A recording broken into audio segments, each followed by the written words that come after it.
Promise તમારી જોડે માગું છું કે મહિપતસિંહની ગરિમા જાળવજો. ક્યારે પણ એવું કોઈ કામ ના થવું જોઈએ કે યાર મહિપતસિંહની દીકરીએ આવું કર્યું. બરાબર? એટલે તમારે તમારા સાસુ સસરાની ખૂબ સેવા કરવાની છે. ગયા સમૂહ લગ્નની અંદર લગ્ન થયા હતા 25 દીકરીઓ. હાથ ઊંચો કરજો ને જે જોડે આવ્યા હોય, જે 25 તારીખે જેમના લગ્ન થયા હોય એ ઘણા આવ્યા છે, મળ્યા મને, અને નવા પણ બેઠા છે. થોડી વાત કરવી છે કે યાર મહિપતસિંહની ઇજ્જત અને મહિપતસિંહની રિસ્પેક્ટ તમારા હાથમાં છે. હું તો ફક્ત કામ કરી રહ્યો છું, પણ હવે તમારી ઓળખ એવી છે કે મહિપતસિંહના તમે જમાઈ છો કે મહિપતસિંહની તમે દીકરી છો. એક પણ એવું કામ ના કરતા જેના લીધે મારે નીચે જોવું પડે અથવા મને આ સમૂહ લગ્ન કરવામાં સહેજ પણ મનની અંદર, કારણ કે સવારથી ઉઠીને સાંજ સુધી ફક્ત એક જ કામ માટે દોડું છું, એ છે રિસ્પેક્ટ. અને હવે તમારા હાથમાં છે. કદાચ તમારી કોઈ ભૂલની અંદર મહિપતસિંહનો કોઈ રોલ નહીં હોય, પણ તમારી એ ભૂલ મહિપતસિંહનું નામ ખરાબ કરશે. એટલે પ્લીઝ આ જેટલી પણ મારી દીકરીઓ બેઠી છે એમને એક પ્રોમિસ તમારી જોડે માગું છું કે મહિપતસિંહની ગરિમા જાળવજો. ક્યારે પણ એવું કોઈ કામ ના થવું જોઈએ કે યાર મહિપતસિંહની દીકરીએ આવું કર્યું. બરાબર?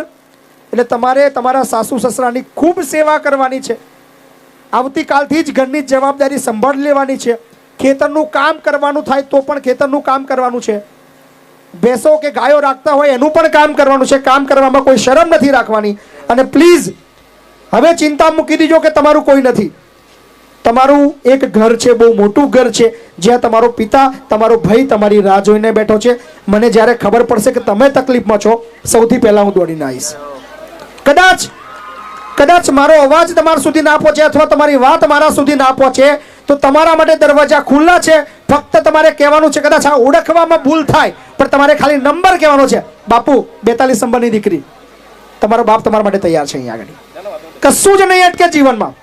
ફક્ત લગ્ન કરાવવા માટે નથી કરાવતો, આખી જિંદગી સુધી, જ્યાં સુધી મહિપતસિંહનો અંતિમ શ્વાસ રહે ત્યાં સુધી એક ભાઈ અથવા એક પિતા તરીકેની જે પણ ફરજ હશે એ બધી અહીંથી અદા થવાની છે. એની તમને ખાતરી આપું છું. તમારે રેગ્યુલરલી મહિને 2 મહિને 3 મહિને જ્યારે તમને સમય મળે સંકુલે આવવાનું છે, મને મળવાનું છે. નાનામાં નાની સમસ્યા થાય, કોઈ પણ તકલીફ થાય અથવા કંઈ પણ એવું બને એની રજૂઆત મને કરવાની છે. તમારે કોઈ ડિસિઝન ક્યારેય કશું લેવાનું નથી, એની તમારે મને પ્રોમિસ આપવાની છે. બરાબર? સો મહિપતસિંહની રિસ્પેક્ટ, ઇજ્જત તમારા હાથમાં છે. જેટલી પણ મારી દીકરીઓ અહીંયા બેઠી છે એ દીકરીઓને પણ કહીશ કે યાર ખૂબ મહેનત કરું છું અને તમે જ લોકો મારી ઇજ્જત છો. સો તમે કંઈક એવું કરશો તો પછી મહિપતસિંહ નહીં રહે. આજે દુનિયાની અંદર કોઈ ઝુકાવી નથી શકે, એનું કારણ એક જ છે કે તમે બધાએ મારી ઇજ્જત રાખી છે. સો એ જાળવજો. સો ઓલવેઝ તમારા બધાની સાથે છું. જે પણ પરિસ્થિતિ હશે એની સામે લડવા તૈયાર છું. તમારા